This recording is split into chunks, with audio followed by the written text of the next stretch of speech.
TCL is a company that has made products for quite some time, tablets especially. This is the latest TCL called the 12 Pro. This is part of the NXTPAPER line, although much like the 10S, this doesn't actually use the NXTPAPER technology screen, instead opts for an LCD screen that is set up in such a way in which it looks like paper. This thing is stacked. Octa-core processor, 12.2-inch 2K screen, 8 gigs of RAM, 256 gigs onboard storage, light as a feather, comes with a pen, 2 microphones, 4 speakers, and an 8,000 milliamp battery with reverse charging. Holy smokes. Time to dive in.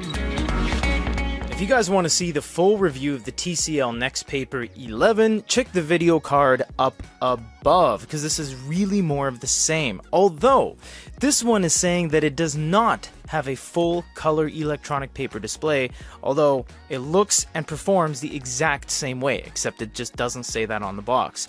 This is the pen that comes with it. It's a pretty unimpressive pen. It does have a button on the side and a very wobbly tip. Tips are replaceable, however, this doesn't work on anything else, and nothing else works on this. Let's go ahead and look at the unit itself. Overall, this is a very, very standard Android experience. You have the top drop down, you have a whole bunch of things like Wi-Fi, Next Vision, we'll tell you that in a second, Bluetooth, media, volume, and your brightness. Of course, you have a couple pages of that. You can do eye care, there's a whole bunch of stuff. We're going to get into that very soon, so just stay with us. You have the ability to be very smooth here, so you will immediately know that this is not EPAPER, like basically any other ebook reader on the market. If I reach off camera here, actually I'll bring in that, which is a Nook Glow Light 4 Plus. This has individual capsules of particles that either move up or down based on whether there is a positive or negative charge applied. This is just straight up an LCD tablet. I think they're calling it IPS. Either way, it is not EPAPER, so please keep that in mind. What they do have is Next Vision, and this is a lot of things that have these different parameters to make this kind of look like color EPAPER, in that they change the vividness and change the contrast and the saturation, and it is a very matte experience because they do have a layer of matte kind of screen protector on top, which also helps with the pen in making it feel real, but we'll get to that in a second. You do have image enhancement, video enhancement. All of this changes live as well, changes the entire unit, and you actually have reading mode, which changes this. I actually kind of like this. It almost makes it look like the Hisense Q5, that RLCD kind of feel to it. It's not quite the same in that when you go to an extreme angle, you can no longer see it. Of course, you're not reading books like this, but that's just proving a point that it is not RLCD, but it very much performs like it when you put it in reading mode. You have eye comfort mode, sunlight display mode, and you can change all of these: vivid, advanced, etc., and you can change the saturation and how you want the color to look, so you have a whole color wheel. All of this is very nice stuff, and this does get carried over from the 11 to the 12. However, the 11 was saying that it is EPAPER, even though it wasn't. This one isn't saying that, so I'm not sure why they're kind of bouncing back and forth between their advertisement, but it is what it is.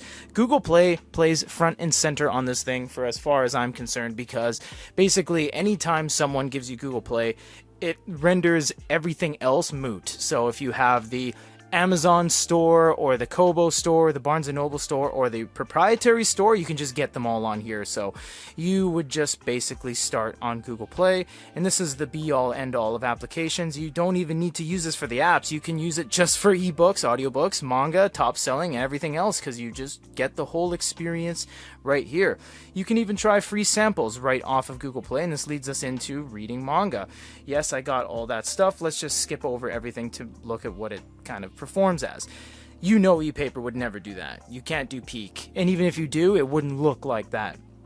Manga looks fine. It's overall, you know what, this device does have one thing completely right in their advertisement. It's very easy on the eyes. I don't feel strained. I don't really feel any detrimental effects by looking at this. It is a very soft experience without all of that kind of crunchy, crispy illumination that you get from a lot of computer screens in your TV, this one's very nice. It's very subdued.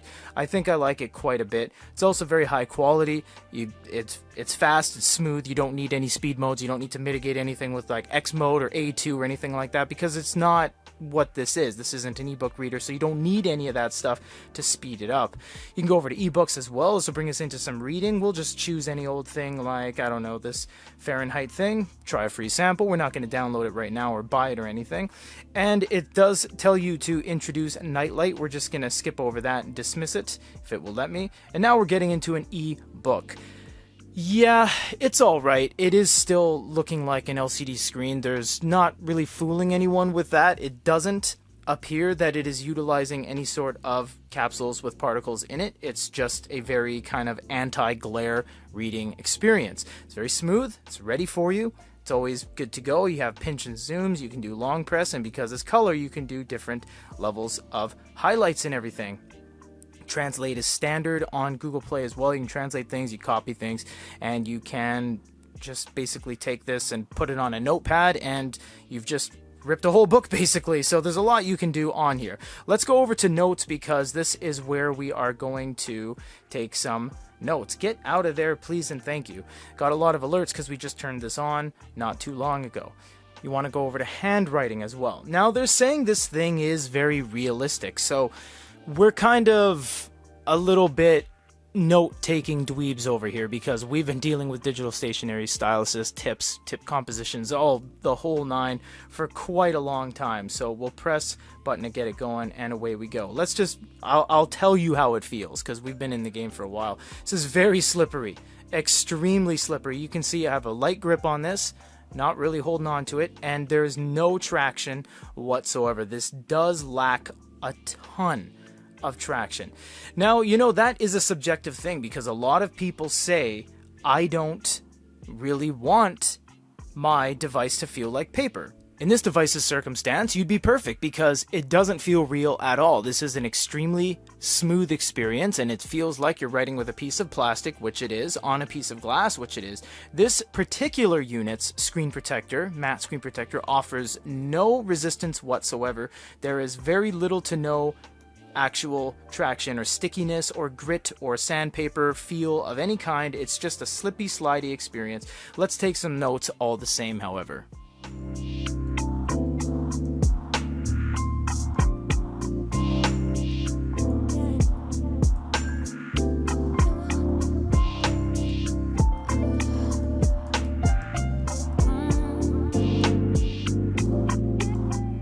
Now you see, jumping in between all the colors and everything is very seamless, it's very quick, and it's always kind of ready for you. You also have different pens right here and different thicknesses.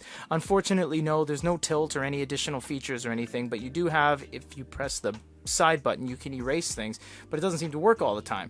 You also have some different kind of backgrounds and different templates to work with as well. So the note-taking experience leaves you completely wanting, because it honestly is just feeling like one of those Wacom Intuos pads. There's not really anything relatable to the real world. It doesn't feel like paper. It doesn't give you the stickiness of a Stadler or a Mitsubishi or anything like that.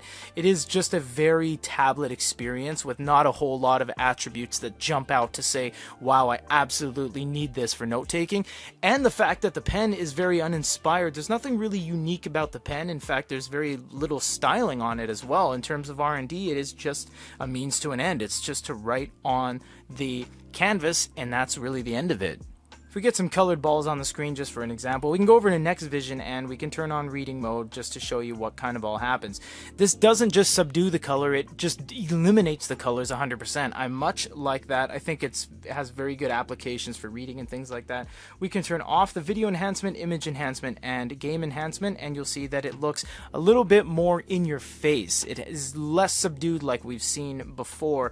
All of this is translating through a camera and through your visual device right now, whether it's on a smartphone or a PC, so it's not getting the best example. This is going to very much seem a little bit different to you with the naked eye versus the video you're watching right now, but there is a bunch of things here. You can even turn on eye comfort mode, which adds a ton of orange to the screen, so it really cuts a lot of the blue, which most devices have nowadays. In fact, I run that on my phone. See how yellow it is almost exclusively? I do blue light cut on all my devices.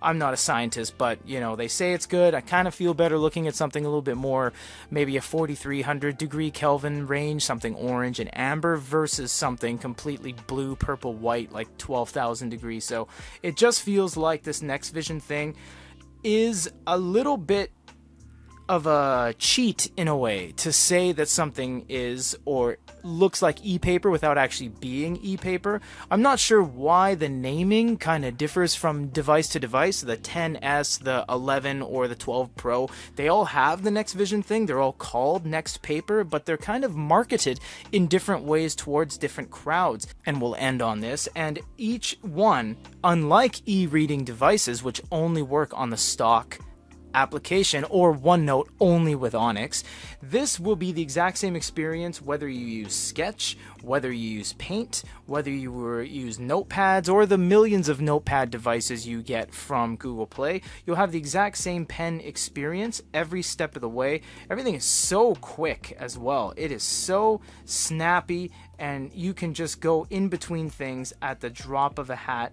I absolutely love writing on tablets when it comes to just availability and instant gratification, because you never have to wait, you never have to worry about latency. The thing about LCDs is it's always ready to go, and there's no refresh issues or ghosting issues whatsoever.